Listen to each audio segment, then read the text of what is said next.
সেলাই মেশিনে চলছে পোশাক তৈরি, আর নিপুণ হাতে হচ্ছে হস্তশিল্পের কাজ। এ দিয়ে যে আয় হবে তা দিয়েই চলবে হাবিবার লেখাপড়া ও সংসার। তার গল্পটা খুবই কঠিন।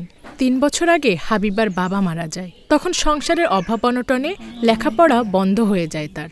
এমন অবস্থায় জেলা আনসার ও গ্রাম প্রতিরক্ষা বাহিনীর থেকে ৭৫ দিনের সেলাই মেশিন ও ফ্যাশন ডিজাইনের উপর প্রশিক্ষণ নেন হাবিবা। প্রশিক্ষণ শেষে একটি সেলাই মেশিন ও সম্মানী পান তিনি। প্রশিক্ষণ করার পরে ওইখান থেকে একটা মেশিন দেয়। ট্রেনিং শেষ হওয়ার পরে ওইখান থেকে সম্মানী দেয়। ওই টাকা দিয়ে রং কিনি। রং কেনার পরে বাড়িতে ওইগুলা আর্ট করি। মেশিন কাপড় চোপড় অনেকে সেলাই করি। তো ওই মেশিনের আয় থেকেই পড়াশোনা চালাই, আর আমার মা সাহায্য করে। লেখাপড়া ও সংসার টেনে হিচড়ে চললেও বসবাস করছেন একটি জরাজীর্ণ ঘরে। ভাঙা ঘরে ভাঙা চাল আর ভাঙা বেড়া। সেই বেড়া ও চাল ভেদ করে ঢোকে দিনের সূর্যের আলো আর রাতের চাঁদের কিরণ। টিন, পলিথিন, পাটখড়ি আর বাঁশ দিয়ে তৈরি এমন ভাঙা ঘরে প্রায় ৩ বছর ধরে বসবাস হাবিবার পরিবারের। মাথা গোঁজার জন্য একটি ঘর আর ঘুরে দাঁড়াতে আর্থিক সহায়তা চান হাবিবা ও তার পরিবার।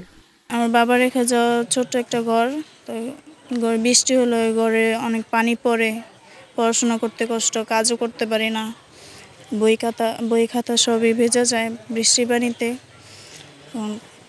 কষ্ট হয়। মেয়ে ঘরে বসে কিছু কাজ করে, ওই কাজে পড়াশোনার খরচও চালাইতেছে, আর পাশাপাশি আমারও চালাইতেছে। অনেক কষ্টের ভিতরে আছি।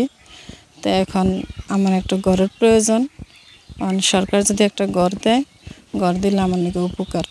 কারণ আমার ঘরের ভিতরে বৃষ্টি যায়, বৃষ্টির পানি যায়, রোদের আলো যায়, তারপরে রাতে কুকুর বিড়াল অনেক কিছু ঢোকে ঘরে।